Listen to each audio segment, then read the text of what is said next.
He's in Doha now and joins us by phone. Richard, what can you tell us?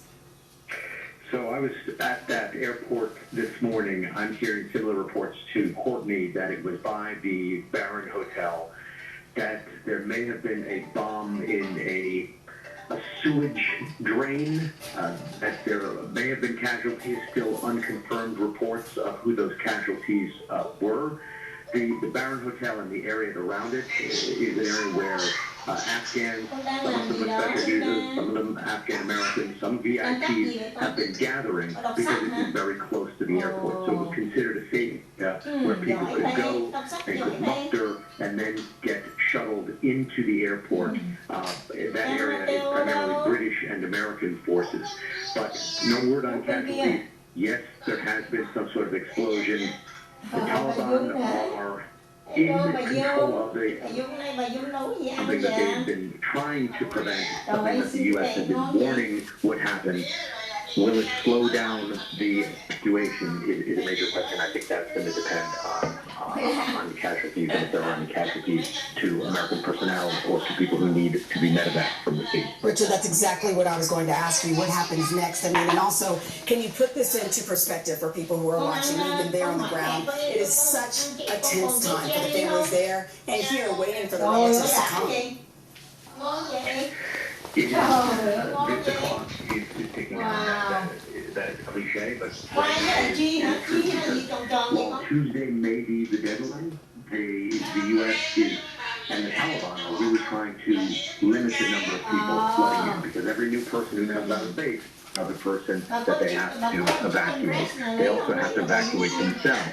When I was on the base this morning, I saw streams and streams of Afghans walking in single file lines, heading toward not American aircraft only, but aircraft from Sweden, Australia, Great Britain, New Zealand. All over the world are taking off and landing at that airfield. Qatar, of course. Qatar's evacuated about 40,000. And the Taliban wants this to continue, and they don't want attacks to happen, which seems to have happened just now with this bombing by the Barron, or this explosion by the Barron. This is such a tense time, so much anxiety. Richard Engel there on the ground. Thank you, Richard. Let's go to NBC's Kelly O'Donnell, who's at the White House, where the president is monitoring the situation. Kelly, what are you hearing?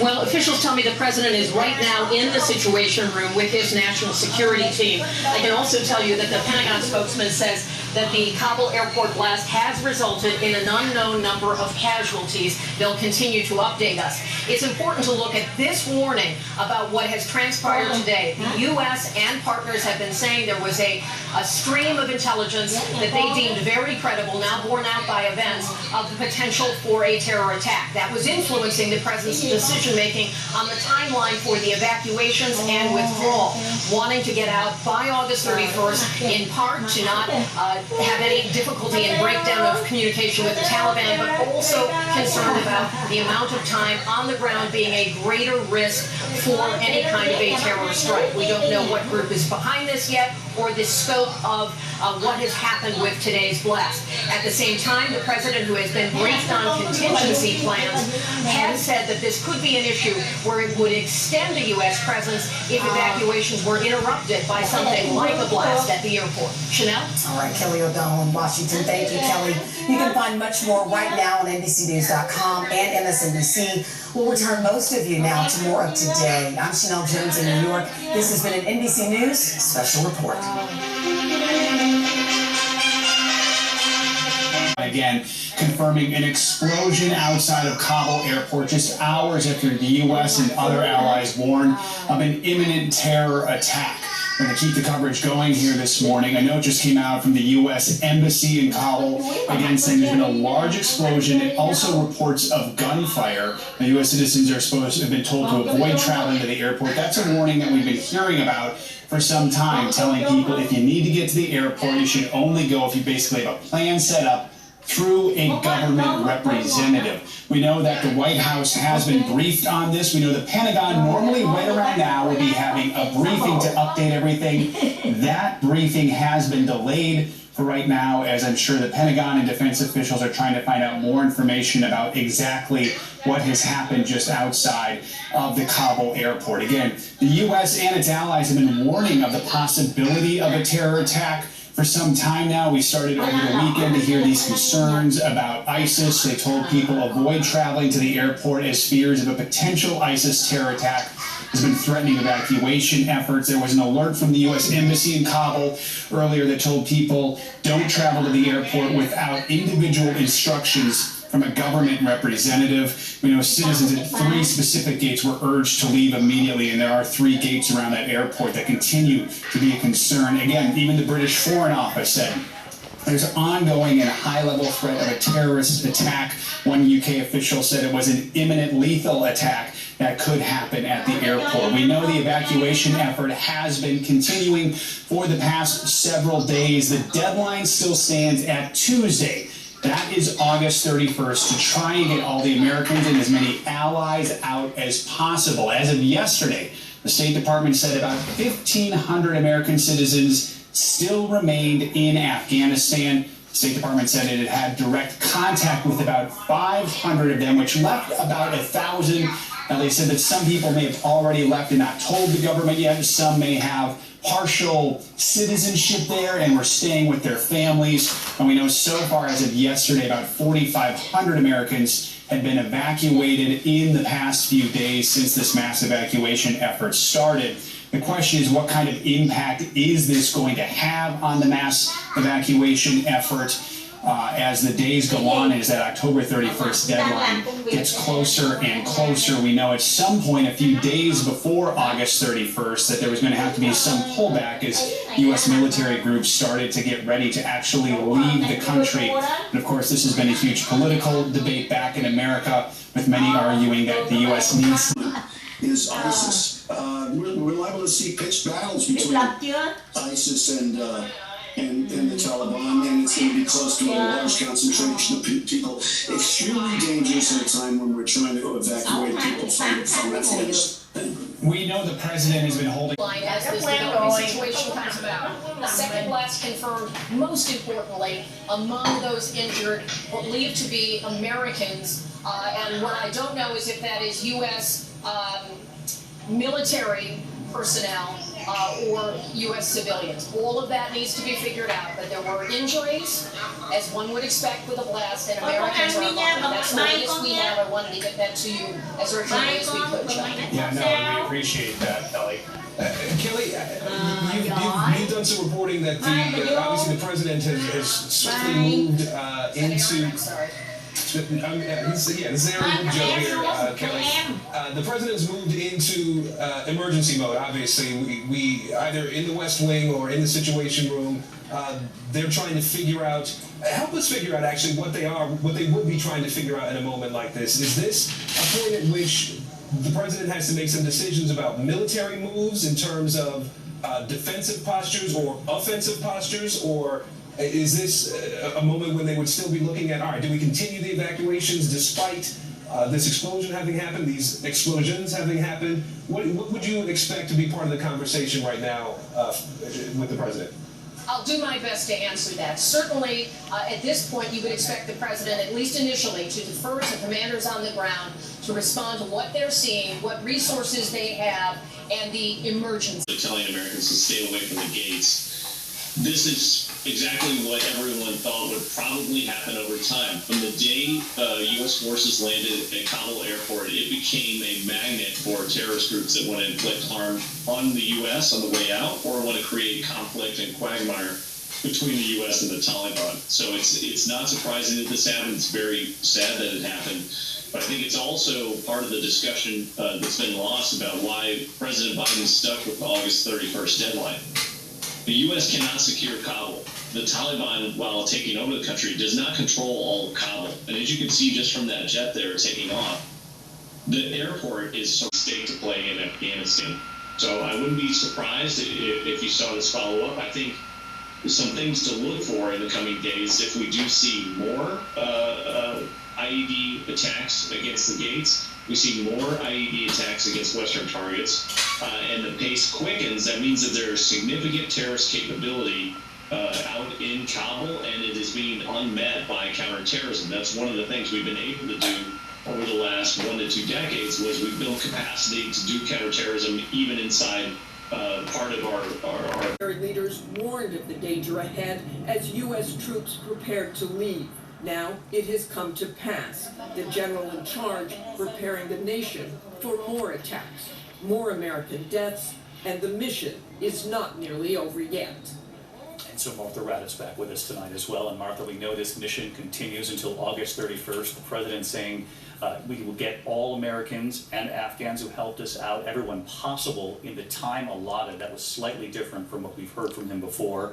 A clear reference to time running out here. And after these attacks and the U.S. service members lost, the president now asking commanders for a plan to retaliate. He certainly is, David, and he says they believe they know where the ISIS leaders are. The president saying we will respond with force and precision at the time and place we choose. David? Martha Raddatz with me all day long here. Martha, thank you, and our thanks to Ian as well. Our coverage of Afghanistan for tonight. We will have much more on Nightline and tomorrow on GMA.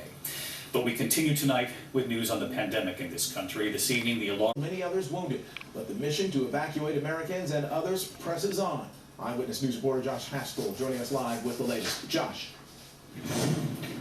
And Mark, it presses on, but just a few days from ending and more tragedy. A U.S. official confirms to ABC News that a 13th service member has succumbed to their injuries. A horrible day for the United States mission in Afghanistan, which only has a few days left. The first U.S. military killed in Afghanistan in 18 months. 13 U.S. service members dead, 15 others wounded during 2 explosions outside Kabul's airport. ISIS claiming credit for the attacks. These American service members who gave their lives, it's an overused word, but it's totally appropriate here, were heroes. Heroes who've been engaged in a dangerous, selfless mission to save the lives of others. We have put more than 5,000 U.S. service members at risk to save as many civilians as we can. It's a noble mission, and today we have seen firsthand how dangerous that mission is. ISIS will not deter us from accomplishing the mission. Afghans desperate to leave the country also killed in the attacks as they waited outside the Abbey Gate hoping to board U.S. Air Force transport planes. A number of ISIS gunmen opened fire on U.S. troops following the bombing. The other attack taking place outside the Barron Hotel. The bombers got past Taliban checkpoints on the outer perimeter. We have to check people before they get onto the airfield. We have to ensure they're not carrying a bomb or any other kind of weapon that could ultimately make its way onto an aircraft. So that requires physical screening. You can't do that with standoff. You ultimately have to get very close to that person. More than 100,000 American citizens and Afghans have been evacuated from Afghanistan in the last 11 days. CENTCOM says they expect further attacks to continue and are doing everything possible to protect U.S. troops in harm's way, including constant surveillance from above. As well as anyone who wishes America harm, know this: we will not forgive. We will not forget. We will hunt you down and make you pay. We've been clear all along that we're going to retain the right to operate against ISIS in Afghanistan. And we are working very hard right now to determine attribution, to determine who is associated with this cowardly attack, and we're prepared to take action against them. 24/7, we are looking for them. And starting to military posts. In Glendale, Josh Haskell, ABC 7 Eyewitness News. Josh, thank you with the situation.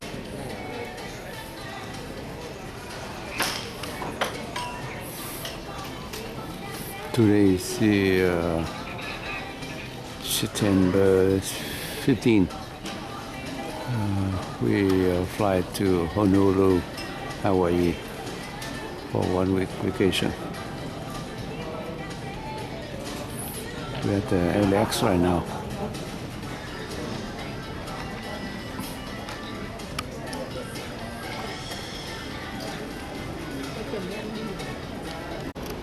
Today is September 16. We arrived Honolulu last night around 10 p.m.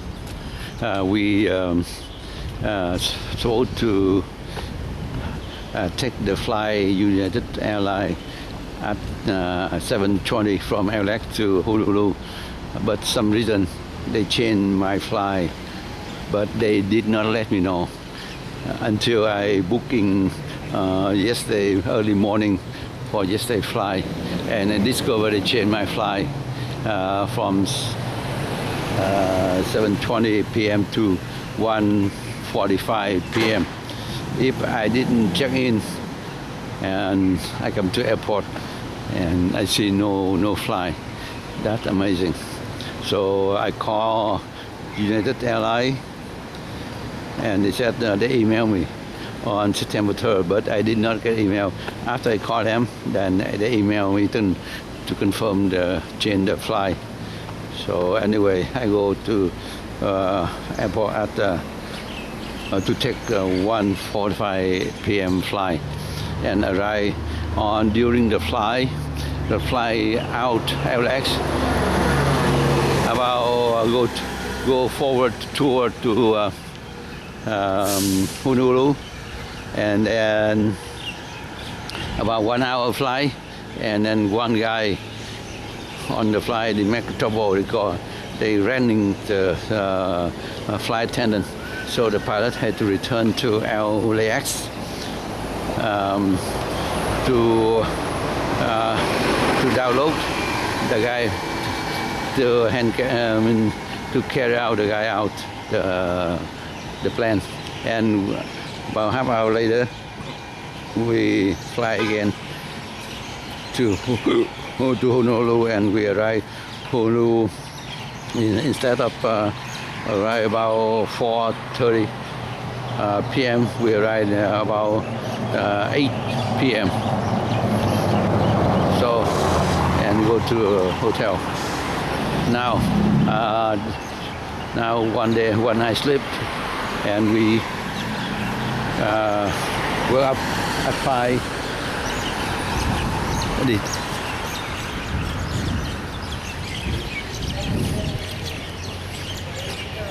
Wake up at 5 a.m. and now we try to hire along Waikiki Beach.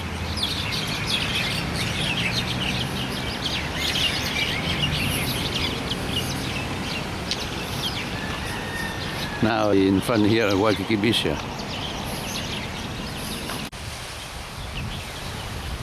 Waikiki Beach in the morning.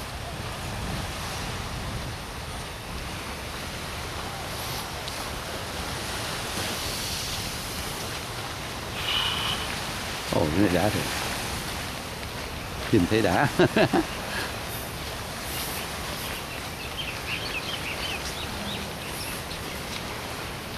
Thôi, cái này tắm nước nữa rồi, sướng quá. Nha.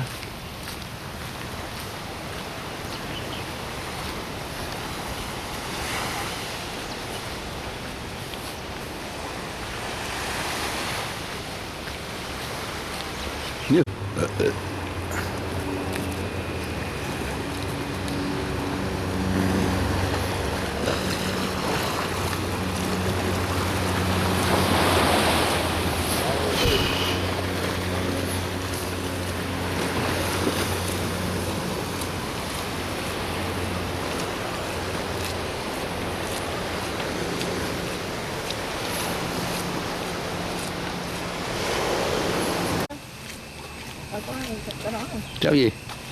Giống như gì post office box. Không thấy. Đây rồi.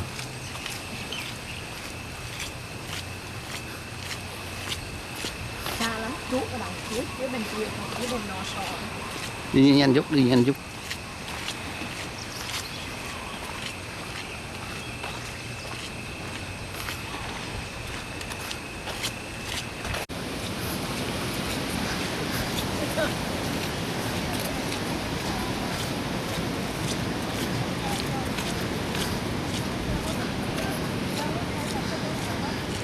Chiều xuống đây coi mặt trời lặn.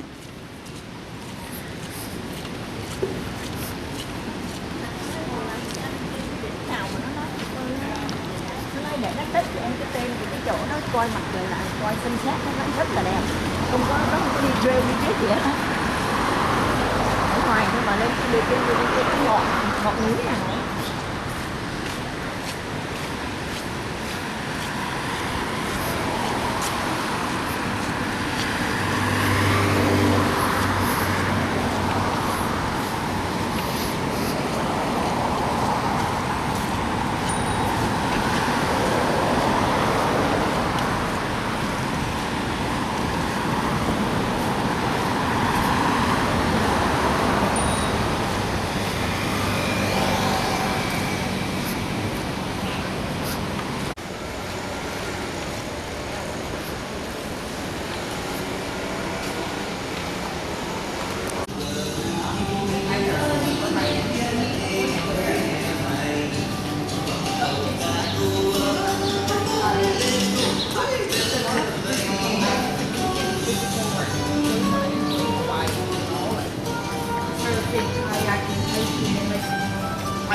behind to Hanama base.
ông nói chỉ cái này đường này đi.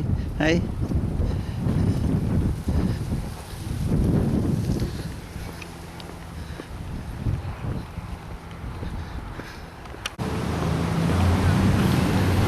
Honolulu by night.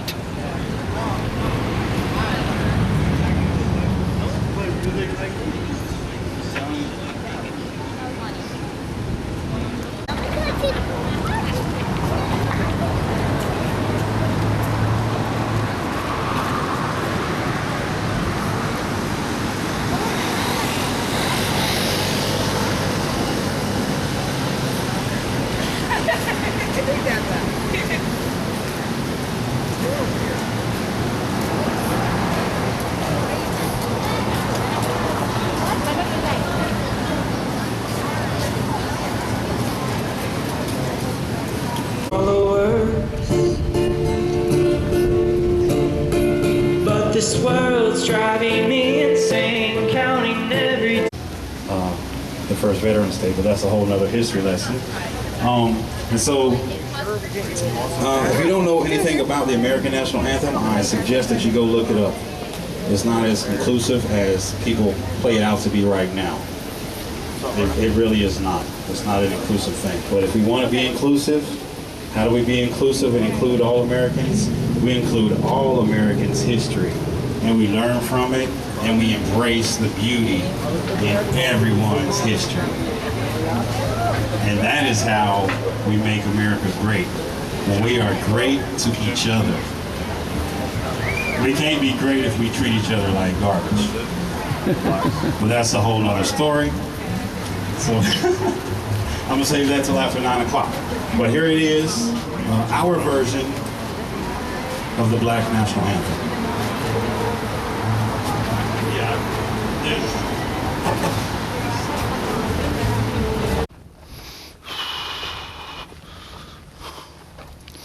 Today is September 17th. We in Honolulu right now. We start to climb the Coco Tramway trailhead.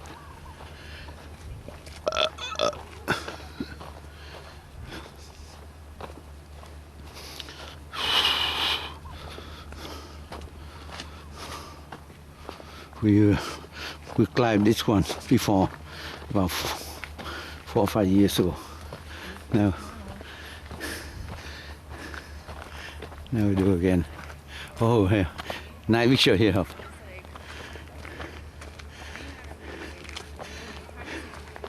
Cũng nhiều người đi chứ. Vâng.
view cái đảo đẹp đẹp. Đi không đi không đi không.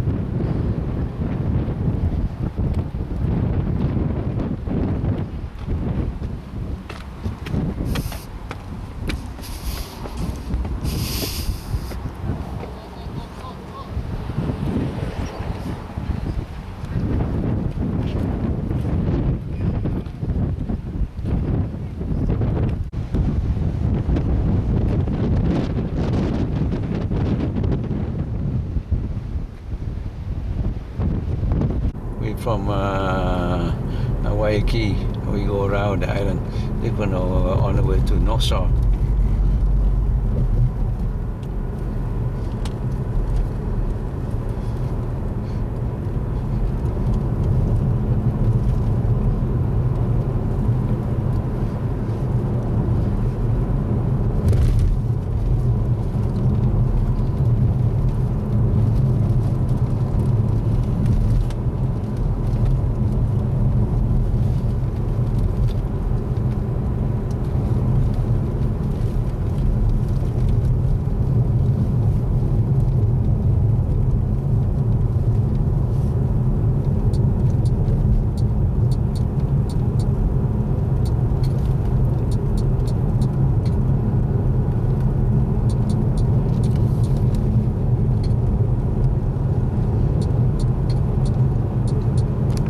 Sunset Beach.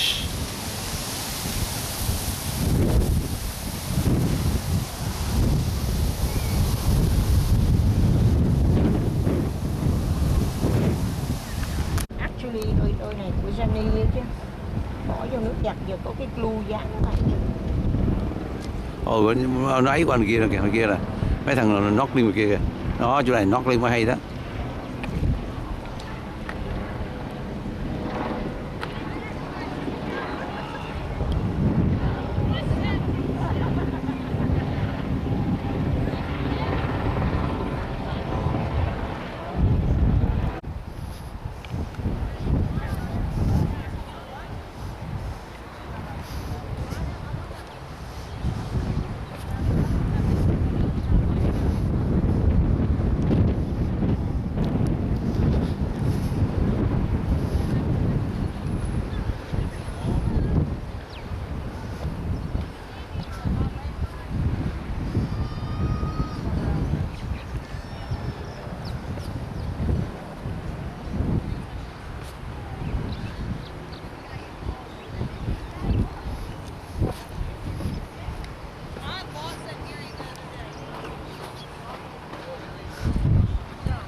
Valley waterfall entry. Sorry, we are closed. Close rồi. Sao ta? Close hết. Rồi vô được không? Không có tới đâu. Nó còn mở cửa mà. Vô được đâu hết, ngồi nơi đó.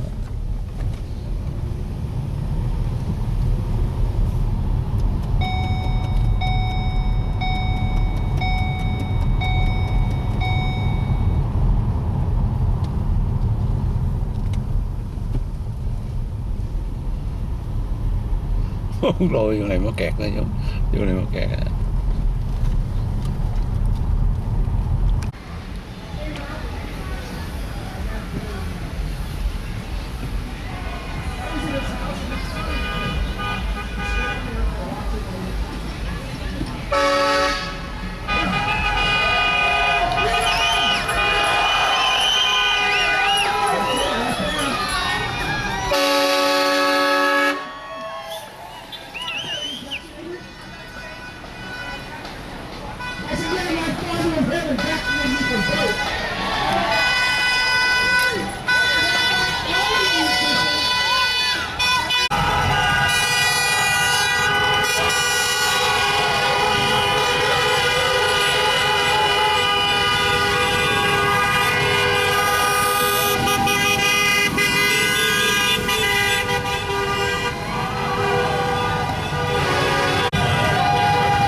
Cheers.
Are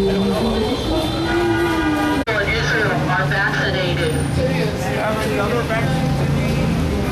Every child did you get vaccinated? Well, I have. And I think Israel is really bad.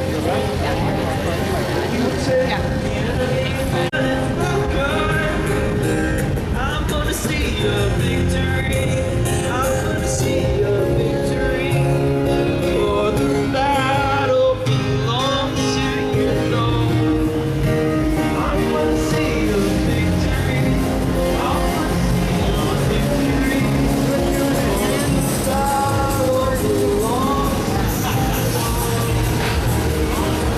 to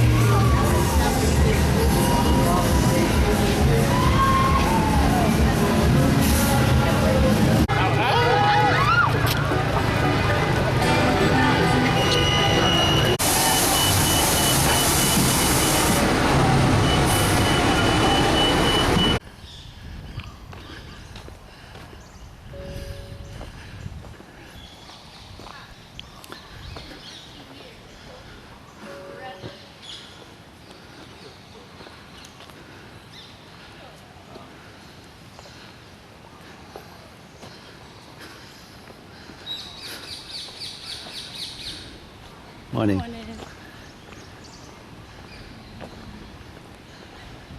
Ôi cái nào ta đâu.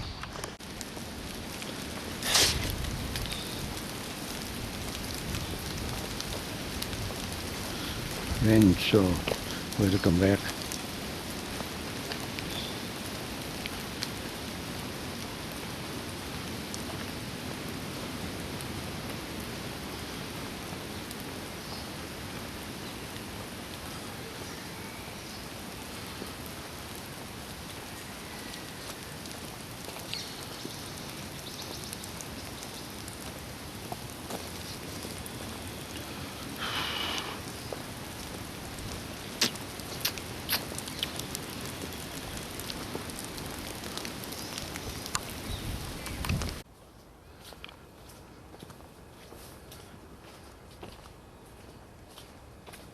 Cái này chắc tại nó gió.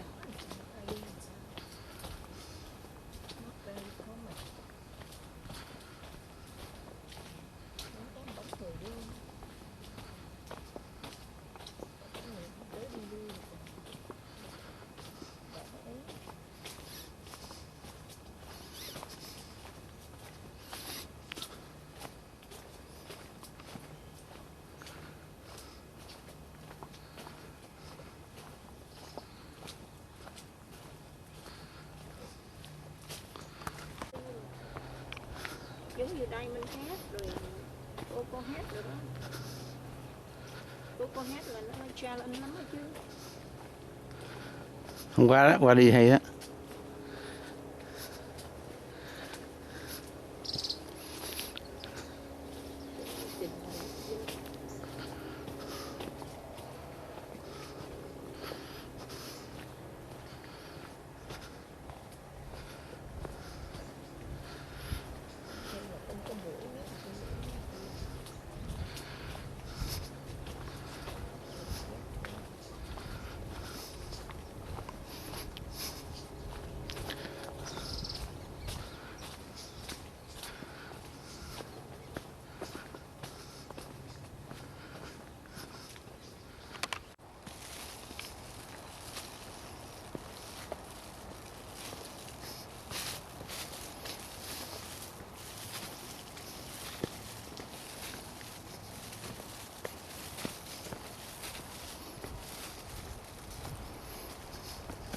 If you have any trouble standing, there's a couple of...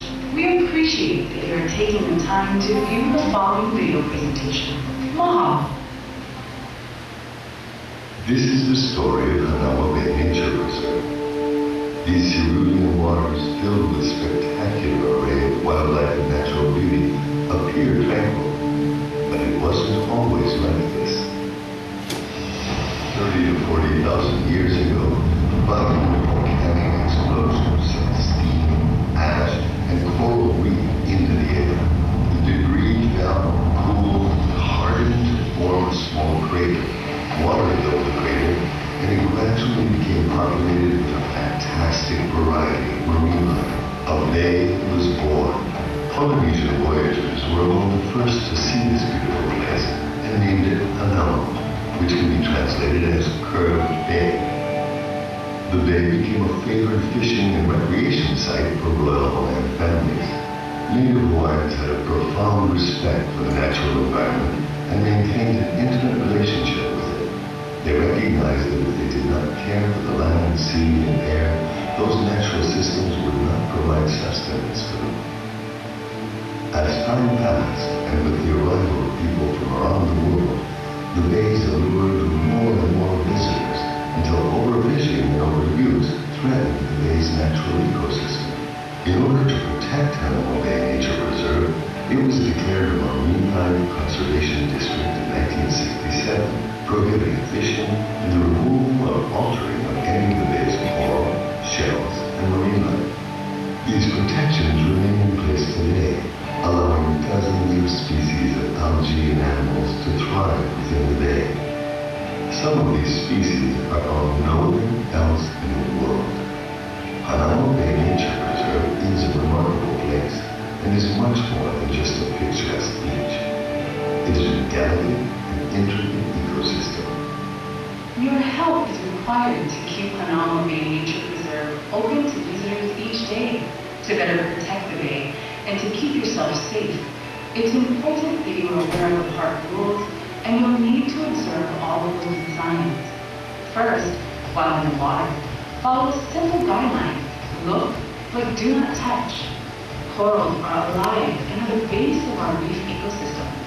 Although the reef may look like rocks, it is actually made up of tiny algae and animals that provide food and shelter for other marine life. They can be razor sharp, so it's important that you avoid stepping on or touching the reef.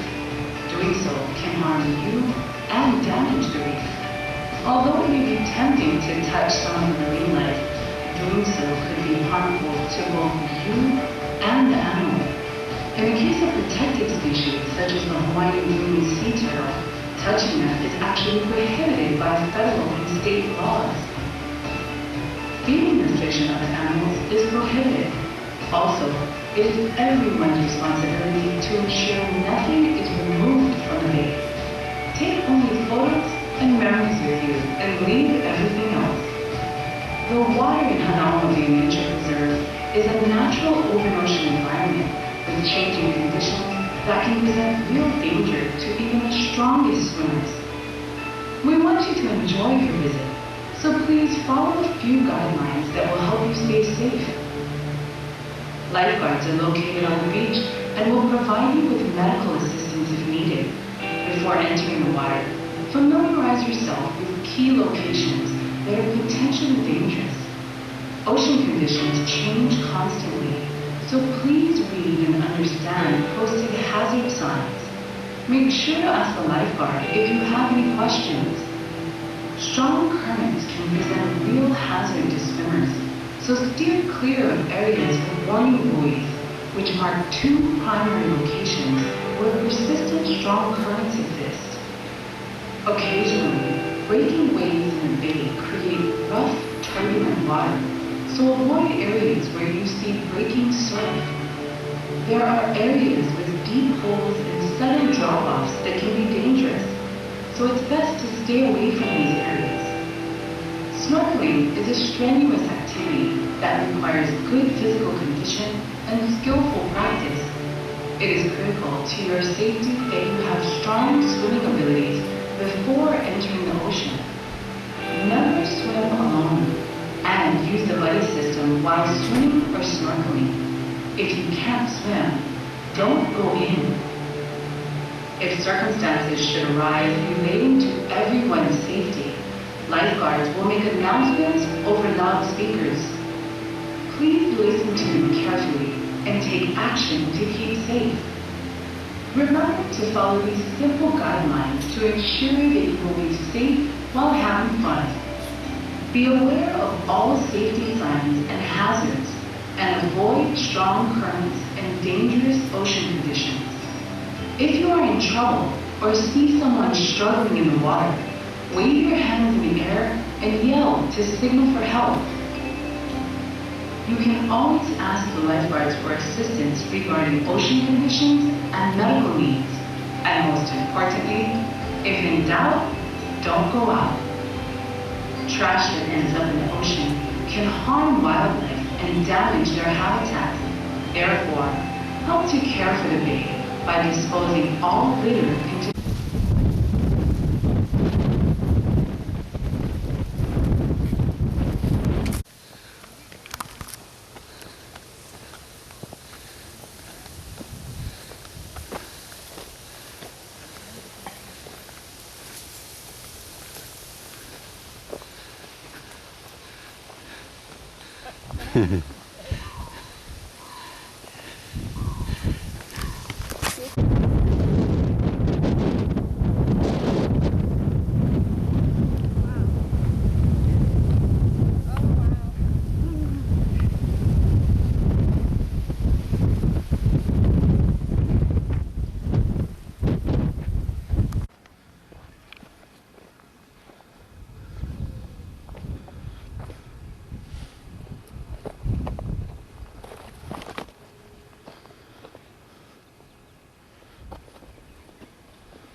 Right.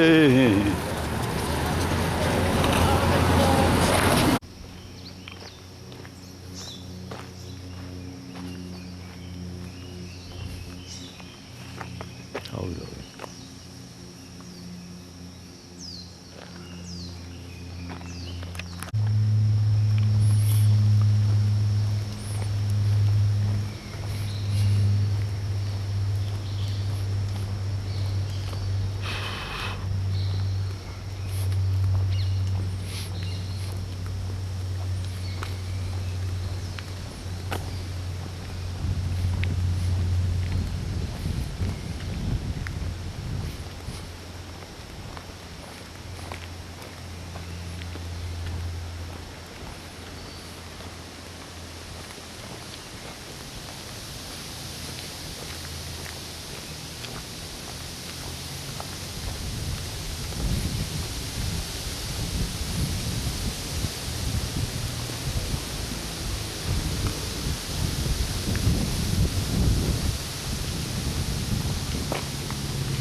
Quá sao đẹp.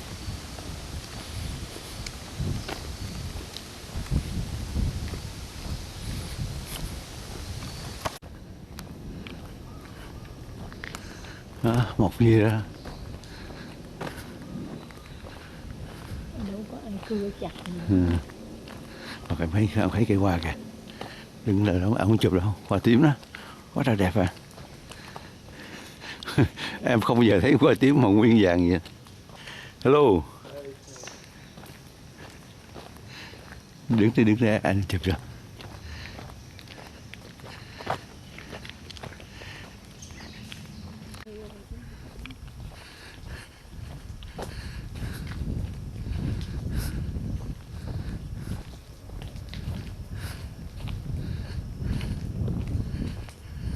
Ồ, nè, ồ cái treo khác em ơi, treo khác đây nè. Thôi đảo đi, đảo đi.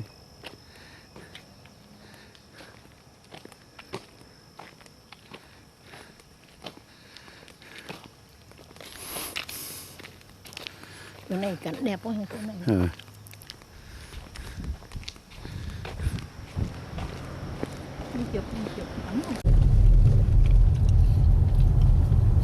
Today is September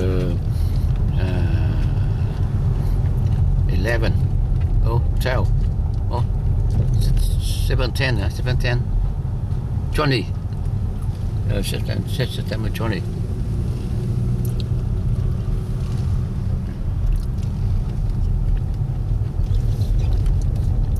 September 20th in 2021 in Honolulu. Beautiful trip.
Wait till like a girl like you, like yeah, that calls me my friend. That's awesome.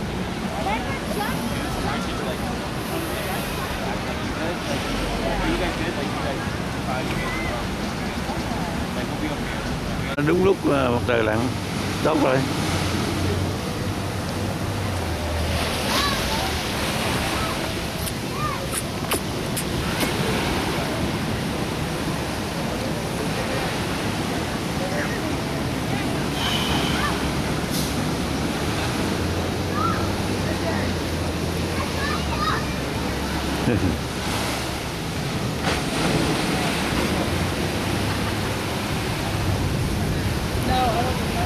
All right.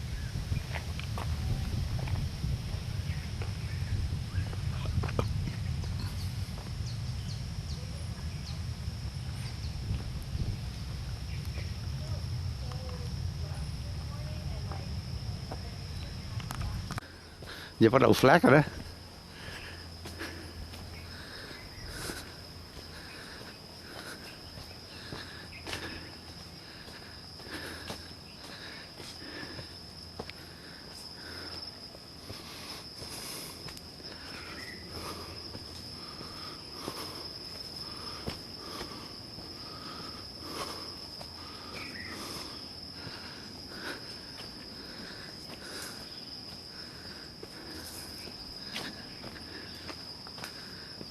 Quá trời bùn.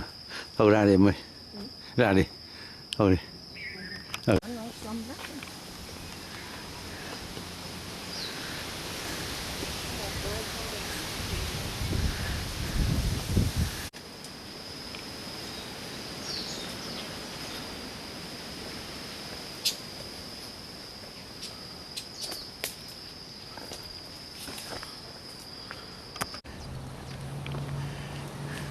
Đó, có cho mình vô.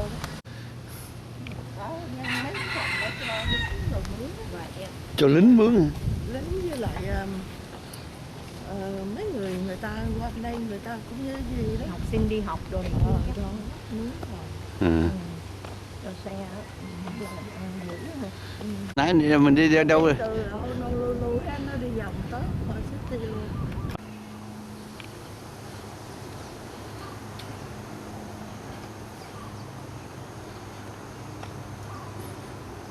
For hiking. I hike a lot. Let's say I go another mountain. Today I go to hike in I know the name here is really hard to remember.